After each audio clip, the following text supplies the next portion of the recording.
I'm here at our agricultural law conference up on the Gold Coast with Georgiena Ryan from Regional Business Lawyers based in Wagga. And Georgiena gave a very, very interesting paper on climate change and the disclosures that businesses will have to make in relation to it. Georgiena, can we start off this short interview with a quick analysis and explanation of what those disclosures are going to have to be? Well, those financial disclosures are going to have to be disclosures around the material financial risks and the material financial opportunities that are arising out of climate.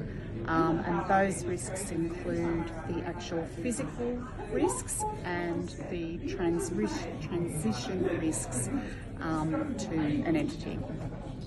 And what will that mean in terms of who has to disclose? Is it every company, or is it only large companies, listed companies? Look, it's every company that has to lodge a financial report with ASIC. So essentially, it'll be listed companies, and then there's certainly certain proprietary limited companies that are large proprietary limited companies that need to lodge financial reports with ASIC. And what will this mean in terms of disclosure of emissions? So included in the draft standard is a requirement for companies to disclose their Scope 1, their Scope 2 and their Scope 3 emissions. So your Scope 1 emissions are your direct emissions that are caused from your business. So if you're a cattle producer, for example, it's the methane from your cattle. Scope 2 emissions are the emissions from electricity and other like services. And then Scope 3 emissions are emissions along the supply chain. Now, I suppose the really interesting piece here for regional lawyers and also small privately owned farming operations and agricultural operations are those Scope 3 emissions. Can you explain how the need for larger enterprises to disclose those might affect people like the ones I've just mentioned, small regional farmers?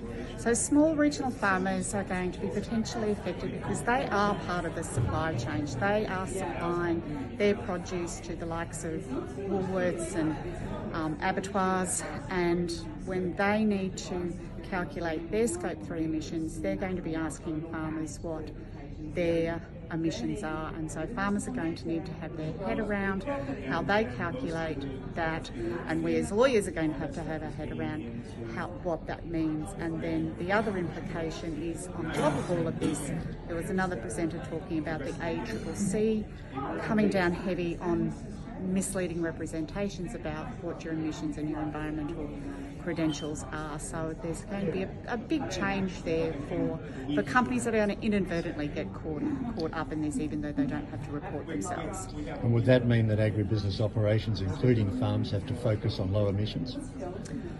Look, I think they are. I mean, there's probably limited scope for some to be able to reduce their emissions, but then I think it also covers another topic that we've been talking about here, which is environmental offsets and carbon and getting their heads around all of that law as well.